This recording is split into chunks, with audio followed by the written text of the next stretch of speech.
Hello my YouTube family. आप सबका मेरे चैनल पर स्वागत है।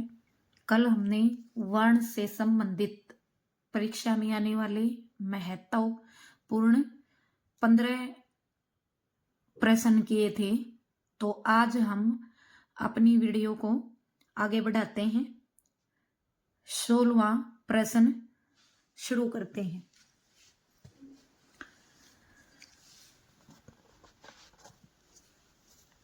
त्रय व्यंजन की ध्वनियां हैं। ठीक है, त्रय व्यंजन की ध्वनियां हैं। मैं आपको ये बता दूं कि कल वाली वीडियो में हमने पढ़ा था कि संयुक्त व्यंजन कौन कौन से हैं। तो संयुक्त व्यंजन जो 4 हमने पढ़े थे उनमें से स व्यंजन की ध्वनि हमने कल पढ़ी थी, और त्रय व्यंजन की ध्वनियां हैं तो कौन कौन सी हैं? तय हलंत प्लस रे हलंत प्लस ए। बी ऑप्शन है हमारे पास तय प्लस रे हलंत प्लस ए। सी ऑप्शन है हमारे पास तय हलंत प्लस रे प्लस ए। और डी है हमारे पास तय हलंत प्लस ए प्लस रे हलंत प्लस ए। तो मैं आपको बता दूं पहले क्या पूछ रखी है ध्वनियां। तो जो हमारे वर्णमाला के अंदर जो ध्वनियां होती हैं, जब उनमें ए स्वर का मिलान कर देते हैं तब वो क्या बनते हैं? वर्ण बनते हैं। और वर्णों को 2 भागों में बांटा गया है, स्वर और व्यंजन। तो यहां त्रय व्यंजन की पूछी जा रही है। तो देखो इसका सही जो आंसर होगा वो क्या होगा? तय हलंत प्लस रे हलंत प्लस ए।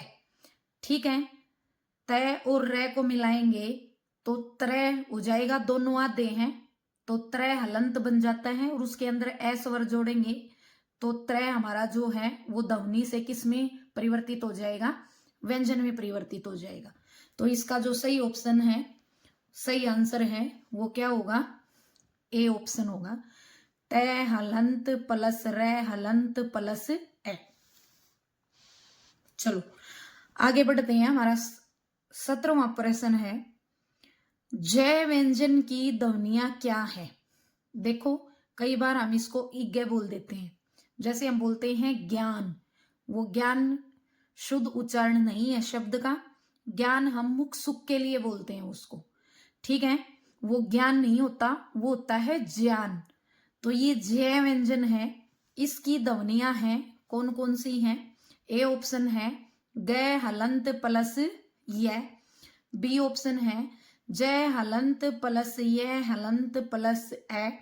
और सी ऑप्शन है गय हलंत प्लस ये हलंत प्लस ए। और डी ऑप्शन है हमारे पास जय हलंत प्लस ये हलंत प्लस ए। तो किसकी पूछ रहा है? व्यंजन पूछ रहा है। हमारे पास ये सभी क्या है? ध्वनियां हैं। ध्वनि बतानी है हमने, इनमें से कौन सी है? तो देखो गय ध्वनि है, यह व्यंजन है, तो ये तो हो ही नहीं सकता। ठीक है, फिर उसके बाद जय क्या है? व्यंजन है, ध्वनि नहीं है, जय पूरा है, तो ये ऑप्शन भी जो है वो यहीं कट हो जाता है, नहीं हो सकता। अब गय और ये दोनों वर्ण हैं, इसको अलग अलग हम जोड़ेंगे तो गय ये और ए हो जाएगा। तो ये ऑप्शन भी हमारा गलत है। तो इसलिए क्या बचा? जय हलंत प्लस ये हलंत प्लस ए। देखो जय जय है, ये ज्ञान होता है, ज्ञान नहीं होता। तो इसके उच्चारण से ही इसकी ध्वनियों का स्पष्ट रूप से क्या चल रहा है? पता चल रहा है। तो सही ऑप्शन क्या हो जाएगा? जय हलंत प्लस ये प्लस ए। अगला क्वेश्चन देखिए, श्रेय व्यंजन की ध्वनियां कौन सी हैं? श हलंत प्लस रे हलंत प्लस ए, श हलंत प्लस रे प्लस ए, श हलंत प्लस रे हलंत प्लस ए, या श प्लस रे हलंत प्लस ए। तो चलो हम सबसे पहले इसकी बात करते हैं।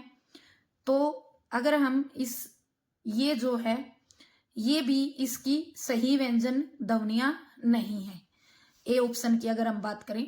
बी ऑप्शन की अगर हम बात करें तो स हलंत प्लस रे क्या है, व्यंजन है, लेकिन हमें क्या देखनी है, ध्वनियां देखनी है, तो ये भी नहीं हो सकता।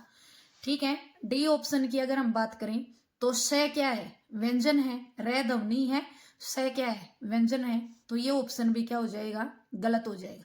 इसके उच्चारण से ही पता चल रहा है, श्रे, तो श हलंत प्लस रे हलंत प्लस ए जो है इसका क्या होगा, सही उत्तर होगा।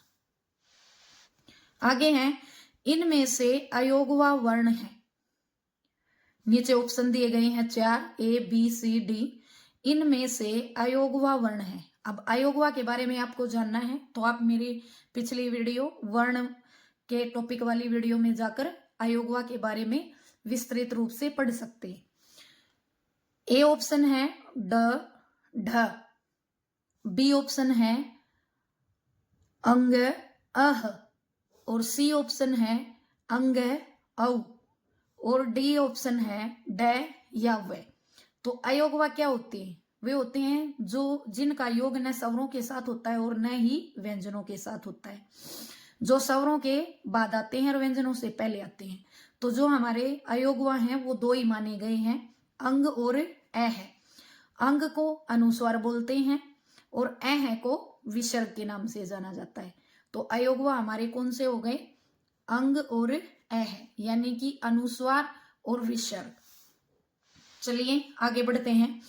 इनमें से उत्क्षिप्त व्यंजन हैं। सबसे पहले तो हमें यह पता होना चाहिए कि उत्क्षिप्त व्यंजन क्या होते हैं। वे व्यंजन जिनका उच्चारण करते समय हमारी जीवा का जो अग्रभाग है, अग्र मतलब अगला जो भाग है, वो एकदम से ऊपर मुर्दा से मिलता है, स्पर्श करता है और फिर वापस नीचे आ गिरता है, तो उसको क्या कहते हैं, उत्क्षिप्त व्यंजन कहते हैं। तो ए ऑप्शन है श, ज, फ, ओ, औ, और डी है ड और ढ। तो हमारे जो उत्क्षिप्त व्यंजन हैं वो कौन से हैं, ड और ढ है। जब आप इनको बोलोगे तो हमारी जीवा मुर्दा से स्पर्श करेगी और एकदम फिर वापिस से नीचे आ गिरती है। तो ड और ढ क्या है, उत्क्षिप्त व्यंजन है। आगे है, अ वर्ण किस भाषा से हिंदी भाषा में ग्रहण किया गया है। तो देखो ये किस भाषा का है, गुजराती, अरबी, फारसी, अंग्रेजी या मराठी। ठीक है। तो ये अ जो है वो आगत वर्ण बोला जाता है और आगत वर्ण है ये, और ये किस भाषा से लिया गया है, अंग्रेजी भाषा से लिया गया है। जैसे कई बार हम लिखते हैं कॉपी, तो अ इसके अंदर इसको अलग अलग करेंगे तो क हलंत प्लस अ, ये आगत वर्ण का प्रयोग है। जैसे कॉलेज, इस प्रकार के जो शब्द हैं वो आगत वर्णों से मिलकर बने होते हैं। आगे देखिए, ज, फ वर्ण किस भाषा से हिंदी भाषा में ग्रहण, ग्रहण का मतलब होता है लिए गए हैं। ठीक है, किस भाषा से लेकर हिंदी भाषा में प्रयोग किए गए हैं, हम ये भी बोल सकते हैं। तो पहला ऑप्शन है हमारा अरबी फारसी, दूसरा है हमारा संस्कृत, और तीसरा ऑप्शन है हमारा सी मराठी। तो ज और फ इस टाइप के वर्ण जो हैं या इन वर्णों से मिलकर जो शब्द हैं वो किसके हैं, अरबी और फारसी। ठीक है, अरबी और फारसी से लेकर हिंदी भाषा में क्या किए जाते हैं, प्रयोग किए जाते हैं। अगला प्रश्न है हमारा, विसर्ग का उच्चारण किस ध्वनि के समान होता है। आप सभी को पता है कि विसर्ग का सबसे ज्यादा प्रयोग जो है वो कौन सी भाषा में होता है, संस्कृत भाषा में होता है विसर्ग का प्रयोग। ठीक है, जैसे राम है, अतः के अंदर भी होता है, प्रातः काल है। तो विसर्ग का प्रयोग हिंदी भाषा में बहुत ही कम देखने को मिलता है। तो ऑप्शन है न, बी ऑप्शन है श, सी ऑप्शन है और डी ऑप्शन है ये। अब देखो हम रामः का उच्चारण करते हैं, जैसे हमने लिखा रामः, तो रामः है वर्ण की भांति जो है वो क्या होता है, विसर्ग का उच्चारण होता है। किसका? आधे है वर्ण की भांति, इसका क्या होता है, विसर्ग का उच्चारण होता है।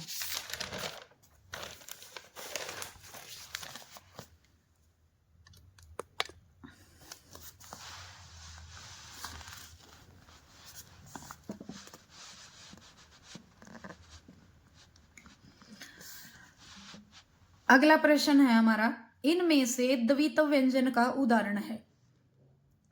ऑप्शन दिया गया है, ए स्नान, बी उन्नति, सी अच्छाई, डी गलानी। तो सबसे पहले तो हमें ये पता होना चाहिए द्वित्व में व्यंजन होते क्या है। द्वि मतलब दो एक जैसे समान व्यंजनों से मिले जो शब्द होते हैं वो क्या कहलाते हैं, द्वित्व व्यंजन कहलाते हैं। लेकिन द्वित्व व्यंजन का एक नियम है, इसमें पहला जो वर्ण होगा वो स्वर रहित होता है और दूसरा जो होता है वो स्वर युक्त होता है। तो इनमें अगर आप स्नान में देखोगे तो दोनों क्या हैं, स्वर युक्त हैं। ठीक है, ये दोनों अलग अलग से मिलके बने हैं। गलानी जो है ये भी अलग अलग जो है वर्णों से व्यंजनों से मिलके बना है। तो उन्नति जो है वो द्वित्व व्यंजन है। कैसे है, क्योंकि उन्नति में जो पहला न है वो स्वर रहित है और दूसरा जो न है वो स्वर युक्त है, स्वर के साथ है, इसमें है स्वर का मिलान है। तो हमारा सही ऑप्शन क्या होगा, उन्नति होगा। अगला है, जिन वर्णों के उच्चारण में, उच्चारण का मतलब होता है बोलने में, जीवा मतलब जीभ का अग्रभाग, अग्र का मतलब अगला, मुर्दा को स्पर्श करके झटके से वापस आता है, वे कहलाते हैं। अभी अभी मैंने थोड़ी देर पहले ही बताया था कि उत्क्षिप्त व्यंजन क्या होते हैं, जिन वर्णों का उच्चारण करते समय हमारी जीवा मतलब जीभ का अगला भाग मुर्दा से स्पर्श करता है और फिर झटके से वापस आता है, तो वो क्या कहलाते हैं, स्पर्श व्यंजन, संयुक्त व्यंजन, अयोगवा है या उत्क्षिप्त व्यंजन। स्पर्श व्यंजन तो मुख के अलग अलग भागों का क्या करते हैं, स्पर्श करते हैं। कल भी मैंने बताया था कैसे मैं तक जो व्यंजन होते हैं स्पर्श व्यंजन होते हैं, ये संख्या में 25 होते हैं। संयुक्त दो अलग अलग व्यंजनों से मिलकर जो व्यंजन बने होते हैं उनको संयुक्त व्यंजन कहते हैं। अयोगवा जो न ही, जिनका मेल स्वरों के साथ होता है न ही व्यंजन के साथ होता है, ये अपना अलग ही अर्थ वहन करते हैं स्वतंत्र रूप से। अगला है उत्क्षिप्त व्यंजन। तो इसका सही जो है आंसर क्या होगा, सही उत्तर क्या होगा, उत्क्षिप्त व्यंजन होगा इसका। अगला देखिए, इनमें से नासिक्य व्यंजन है। नासिक्य, सबसे पहले तो आपको ये पता होना चाहिए कि नासिक्य क्या होता है। नासिक्य होता है जिन व्यंजनों का उच्चारण करते समय ध्वनि नाक में गूंजती है। ठीक है, उसको क्या कहते हैं, नासिक्य व्यंजन कहते हैं। जैसे ऑप्शन दिया गया है इधर, ए ऑप्शन है य र ल व। कल भी मैंने ये करवाया था। तो य र ल व कौन से व्यंजन है, अंतस्थ व्यंजन है, तो ये नासिक्य हो नहीं सकते। क ख ग घ और च, इनका जब हम उच्चारण करते हैं क ख ग घ तो हमारे कंठ से आवाज निकलती है। ठीक है, तो ये कंठ से निकल रही है तो कंठस्य हो गई, तो नासिक्य ये वैसे नहीं है। फिर है त थ द ध, इन व्यंजनों का जब हम उच्चारण करते हैं तो हमारी जीवा दांतों से स्पर्श करती है, दांतों को छूती है, तो ये दंते हो गए हैं। तो अंग्य, य, न, म, ठीक है, ये जो व्यंजन है ये क्या है, नासिक्य व्यंजन है। और आपको भी पता होगा कि जो स्पर्श व्यंजन है हमारे कै से मैं तक, प्रत्येक वर्ग का जो पंचम वर्ण होता है वो नासिक्य व्यंजन होता है। और अनुस्वार भी होता है, अनुस्वार के रूप में भी क्या किया जाता है, प्रयोग किया जाता है। अगला देखिए, जिन ध्वनियों के उच्चारण में वायु कम मात्रा में मुख से निकलती है वे क्या कहलाते हैं। वायु कम, कम का मतलब क्या होता है, अल्प, थोड़ी मात्रा में क्या करती है, निकलती है। और वायु का मतलब प्राण से लिया गया है, तो वो क्या कहलाते हैं, सघोष, महाप्राण, व्यंजन, अल्प प्राण। अब सघोष, घोष का मतलब क्या होता है, आवाज, स का मतलब सात, घोष का मतलब आवाज, आवाज अर्थात कंपन। जिन व्यंजनों को बोलते समय हमारे उसमें स्वर तंत्रियों में कंपन होता है, वो सघोष होते हैं। महा का मतलब बहुत अधिक मात्रा में, प्राण मतलब वायु, लेकिन यहाँ क्या पूछ रहा है, कम वायु निकलती है। व्यंजन क्या होते हैं, वे जो स्वरों की सहायता से बोले जाते हैं। तो ये तीनों ऑप्शन तो क्या हो जाते हैं, कट हो जाते हैं। डी ऑप्शन है हमारा अल्प प्राण। अल्प का मतलब थोड़ी, प्राण मतलब वायु। तो जिन ध्वनियों के उच्चारण में, बोलने में हमारे मुख से कम मात्रा में वायु निकलती है, वो क्या कहलाते हैं, अल्प प्राण व्यंजन कहलाते हैं। अगला देखिए, जिन ध्वनियों के उच्चारण में वायु अधिक मात्रा में मुख से निकलती है, वे क्या कहलाती हैं। स्वर जो स्वतंत्र रूप से बोले जाते हैं। ए घोष, ए का मतलब नहीं, घोष का मतलब कंपन, जिनका उच्चारण करते समय स्वर तंत्रियों में कंपन नहीं होता। तो ये दोनों ऑप्शन तो है ही नहीं। सघोष मैंने ऊपर वाले क्वेश्चन में भी बताया है, स का मतलब साथ, घोष का मतलब कंपन। जिन ध्वनियों का उच्चारण करते समय, ठीक है, क्या होता है, स्वर तंत्रियों में कंपन होता है, वो क्या कहलाते हैं, सघोष। तो बचा क्या, महाप्राण। महा का मतलब अधिक और प्राण मतलब वायु। जिन ध्वनियों का उच्चारण करते समय या जिन वर्णों का उच्चारण करते समय मुख से अधिक मात्रा में वायु निकलती है, तो उनको हम क्या कहते हैं, महाप्राण व्यंजन कहते हैं। आगे चलिए, जिन ध्वनियों के उच्चारण में स्वर तंत्रियों में कंपन नहीं होता, वे क्या कहलाती हैं, सघोष। स का मतलब साथ, घोष मतलब कंपन, जिनमें कंपन होता है वो तो सघोष कहलाती हैं। अल्प मतलब कम, प्राण मतलब वायु, थोड़ी वायु निकलती है, वो क्या कहलाते हैं, अल्प प्राण कहलाते हैं। महाप्राण, महा का मतलब अधिक, प्राण का मतलब वायु, जिसमें अधिक मात्रा निकलती है वो महाप्राण, अधिक मात्रा में वायु निकलती है वो क्या कहलाते हैं, महाप्राण। तो बचा क्या, ए घोष। ए का उपसर्ग का हिंदी में जो अर्थ होता है वो नहीं होता है, और घोष का मतलब कंपन। तो जिन ध्वनियों के उच्चारण में स्वर तंत्रियों में कंपन नहीं होता, तो वो क्या कहलाती हैं, वो अघोष कहलाती हैं। अगला देखिए, जिन ध्वनियों के उच्चारण में स्वर तंत्रियों में कंपन होता है, वे क्या कहलाती हैं। ऊपर मैंने सारा आपको डिफाइन करके बता दिया। अल्प प्राण क्या होता है, जिसमें मुख से वायु जो है वो कम मात्रा में निकलती है। घोष का मतलब क्या होता है, कंपन होता है। स का मतलब साथ, घोष का मतलब कंपन होता है। स्वर तंत्रियों में कंपन होता है, तो वो क्या कहलाती हैं, जिन ध्वनियों के उच्चारण में स्वर तंत्रियों में कंपन होता है, वो क्या कहलाती हैं, सघोष कहलाती हैं। क्या कहलाती हैं, सघोष कहलाती हैं। आज के लिए इतना ही। अगर मेरी वीडियो आपको अच्छी लगी हो तो इसे लाइक करें, शेयर करें, सब्सक्राइब करें। धन्यवाद।